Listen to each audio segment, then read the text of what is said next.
Let me say this slowly so Nigerian can hear me clearly. In this country, if you kidnap school children, burn villages, rape women and kill soldiers, the government will negotiate with you. But if you talk politics, shout on radio, and demand self-determination, they will hunt you like an animal. Listen to these two interviews, and when we come back, we are going to analyze the politics. God creates countries and nations, and not man. There are many ways that nations can emerge. It is always an organic process. We understand that. We respect that.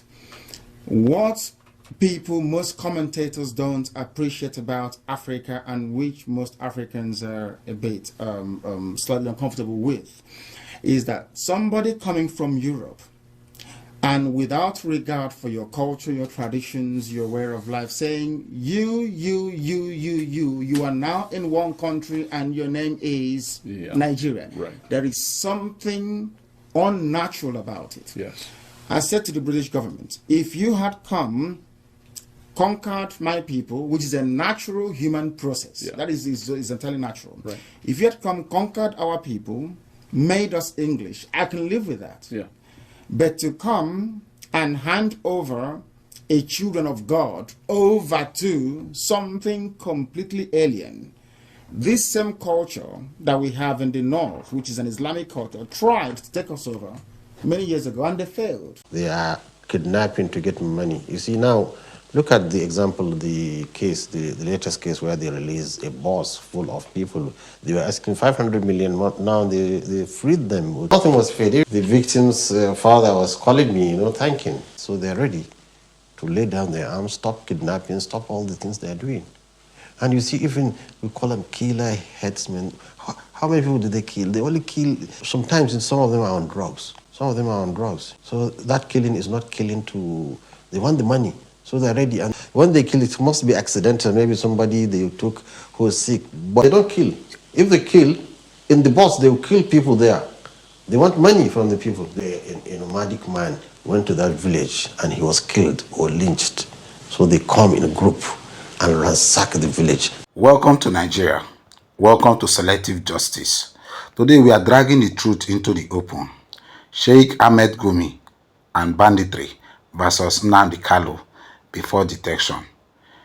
Sheik Ahmad Gumi did not talk about bandits. He walked into their camps. He sat with men carrying AK-47s, men whose hands are stained with Nigerian blood.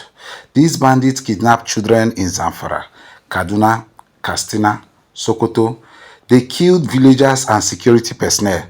They made kidnapping a billion naira industry. And what did Sheik Gumi say? He called them misguided, victims of injustice. In fact, he even went further to say that Nigeria should cut all security and military ties with the United States of America after the bombing on the southern Sokoto. He described them as people who deserve amnesty, rehabilitation, and negotiation. Let me ask Nigeria something very simple. Which misguided person kidnaps children and demands ransom? Which victim burns villages and kills farmers? Yet, no arrest, no interrogation, no detention. Instead, the Nigerian state provided security cover, allowed access, looked the other way. If this is not normalization of terror, what is it then? Now let's talk about Nnamdi Kanu before detention, not government propaganda. Yes, he was loud, he was aggressive, he was confrontational, but facts remain facts. He ran Radio Biafra, not kidnapping camps. He pushed Biafran self-determination, not ransom economy. He used words, not forests filled with adopted Nigerians. Did he insult Nigeria? Yes. Did he threaten the state verbally? Yes. But here is the hard truth the government hates. Talking is not the same as terrorizing. Rhetoric is not the same as mass kidnapping. Yet what happened? IPOB labeled terrorists, Kanu chased out of Nigeria, arrested abroad, returned under controversial circumstances, locked away indefinitely, court orders ignored, due processes suspended. Let's stop dancing around the truth. Nigeria has two justice systems, one for armed criminals another for political agitators. If you carry guns in the forest, government negotiate with you, clerics visit you, amnesty is discussed. If you carry a microphone, you're declared enemy of the state, you are crushed, you are silenced.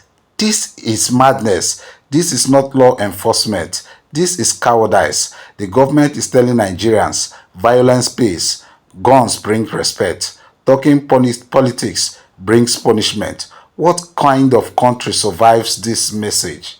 Young Nigerians are watching.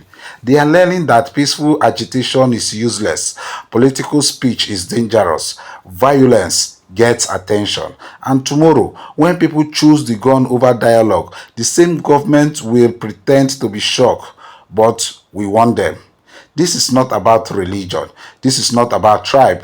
This is not about loving Nnamdi Kanu or hating Sheik Gumi. This is about justice with one standard. You cannot pamper killers and jail voices. You cannot negotiate with terror and criminalize speech. You cannot build unity on hypocrisy. Until Nigeria stop rewarding violence and punishing dissent, there will be no peace. Only suppressed anger waiting to explode. Drop your comments now. Who is the real threat to Nigeria? Armed kidnappers or angry voices? Like, share, subscribe, because silence is exactly what they want. So these people are left there forced into being criminals because of lack of education and lack of employment. How do they have lack of employment?